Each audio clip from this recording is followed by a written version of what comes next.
Section 6.4 talks about ratios, proportions, and proportional reasoning. So to start with, we have encountered ratios before. A fraction is simply a ratio. Ratio notation has three different notations. We can write it with a colon, between the a and the b. We can write it as a fraction a over b, or we can write it in words a to b. And when we're talking about a ratio, the language is the same. We use the word to when we read it. So when we see that colon, we say a to b. When we see that fraction, we say a is a to b. And then when we see that language a to b, we read that way. There's a couple of different ratio concepts. One of the ratio concepts is the idea of a part to a whole. So for instance, if I had you guys somehow split up according to your age and I wanted everybody who was over 20 and we counted you, and then I counted everybody in the class, we could get a ratio of the number of students who are over 20 compared to the number of students in the entire class. That's a part to a whole ratio. Okay, so 15 students, 7 of them make A's. We can talk about 7 compared to 15 because that would be comparing the 7 to the whole class. We could also talk about part to part.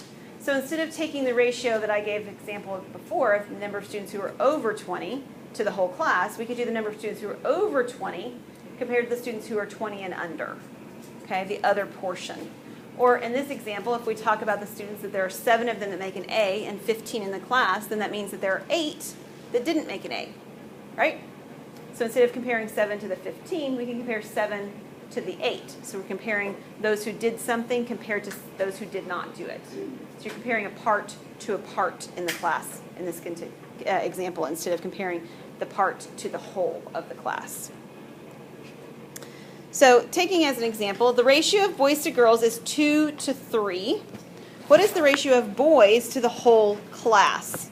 So right now we're taking, and I'm going to write it as a fraction, 2 over 3. So this is boys to girls. And that's what they're saying. We have, for every 2 boys in the class, we have 3 girls. So what would this be if I compare boys to the whole class? 2 over what? X. I can figure out what x is. It would be 5. So why 5? Because 2 plus 3 is 5. Right. So for every 2 boys in the class, there's 2 boys and 3 girls. So there's my 5. Make sense? Okay, so I have 2 to 5. Would be comparing the boys to the whole class. We're going to go the other direction. What if we have 3 out of 7? So 3 to 7 is the girls in the class. So 3/7 of the class is girls. Then what is the ratio of girls to boys? So now I have 3 girls to the whole class. What would be my ratio of girls to boys? 3 over 7 minus 3. 7 minus 3, which is 4. Yeah, so this would be 3 over 4. So what we're doing is the same thing. We're doing, in this case, subtraction, right? 3 girls, and then we have 7 in the whole class minus the girls, which would leave me with the number of boys that made up that other portion of the class that was represented by 7. So we get 3 over 4. Okay, a few theorems. These theorems are very useful theorems. They talk about how you can compare ratios. So the proportion first, the definition of proportion first. A proportion is simply a comparison of 2 ratios. Okay? So we have the ratio of A over B, we have a ratio of C over D. A proportion says that those 2 ratios are equal. That's all a proportion is. It's an equality of ratios. And then theorems 6, 20, 21, and 22 talk about those comparisons and how else you can see them.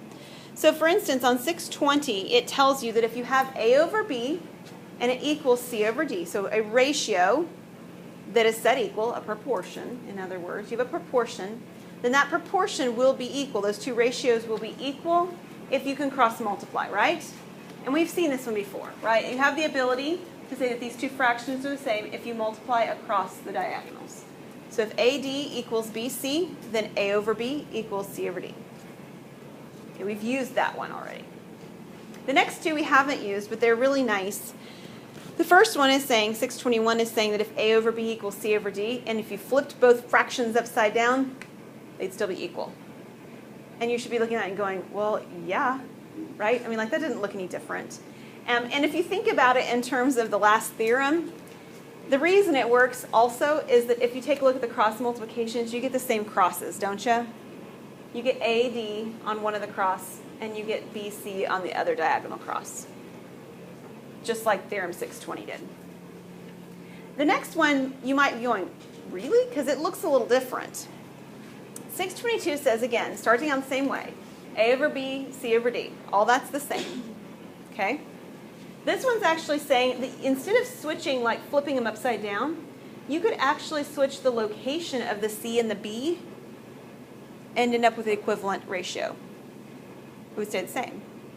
Now, again, if you think about cross-multiplying, that makes sense because I didn't change what was along that diagonal, right? The C and the D changing locations does not change the fact that if I multiply it across my diagonals, I still get CB and AD. So I could actually switch the locations of those two values along my diagonal, and I would end up with a equivalent proportion to what I had before. Does that mean that you could switch that A and D too if you left the B and C? Yes, it does. Do you guys hear her question? I can switch the A and the C and the B. That's what this theorem says. And what that naturally infers is that I also could switch the A and the D if I wanted to, and the same thing would happen. That's a value that's an important thing to realize. So it's not specific to one diagonal, in other words. It would work along either diagonal. Yes, very good point. Okay, so what we're going to do is we're going to set up some proportions. All of this is about proportions. Now, this is a good time. I'll do one example before we pause and we do some group work. But this is a very important point for me to help you understand. In this entire section, you're working with proportions. Okay? There are other ways to solve many of these equations that don't use proportions, and that's great, and there's nothing wrong with them. But the point of this section is to see how to do it with proportions.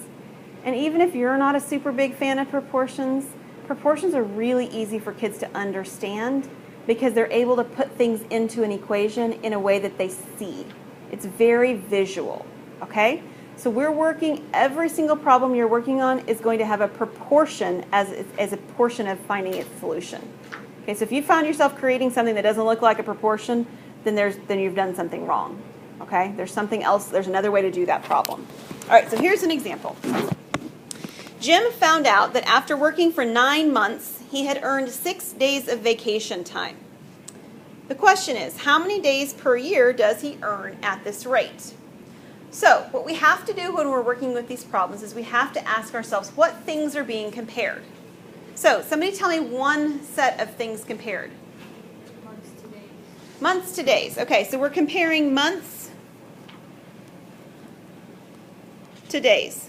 And you can write that comparison as a ratio, a fraction. That's one way to do it. The other way to do it, we could write months on the left and days on the right. And that would be okay as well. So we're setting up a proportion.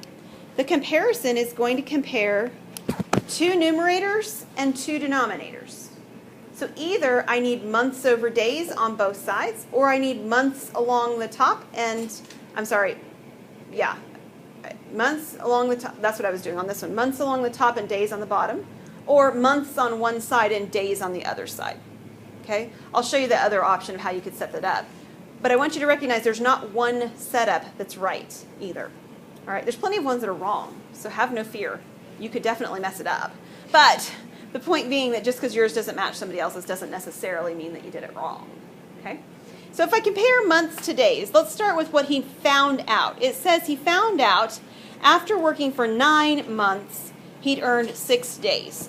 So one of my comparisons is this 9 months and my 6 days. Okay? What in the world goes on the other side? Right. It has to do with 12 months, right? It's the number of months that I would work if I worked a whole year. So if I worked for 12 months, then the thing I don't know is how many days do I get?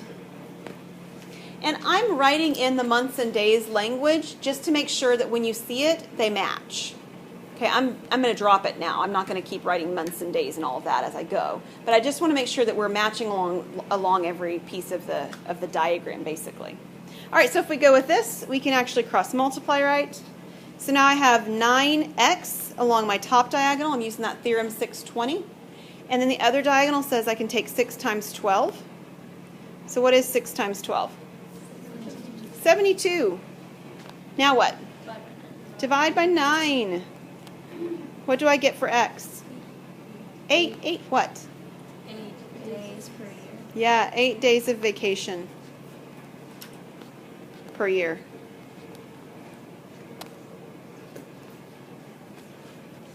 I want to show you one other way to set it up, just because we all just sort of started working through this together, and you may not have thought of that initially as the ratio. You could set it up so that you have months on the left and days on the right. So you could say, okay, well, I've worked for 9 months and I earned 6 days. And I'm going to work for 12 months, and my question is, how many days do I have? So you could set up a problem like that, and it would work as well.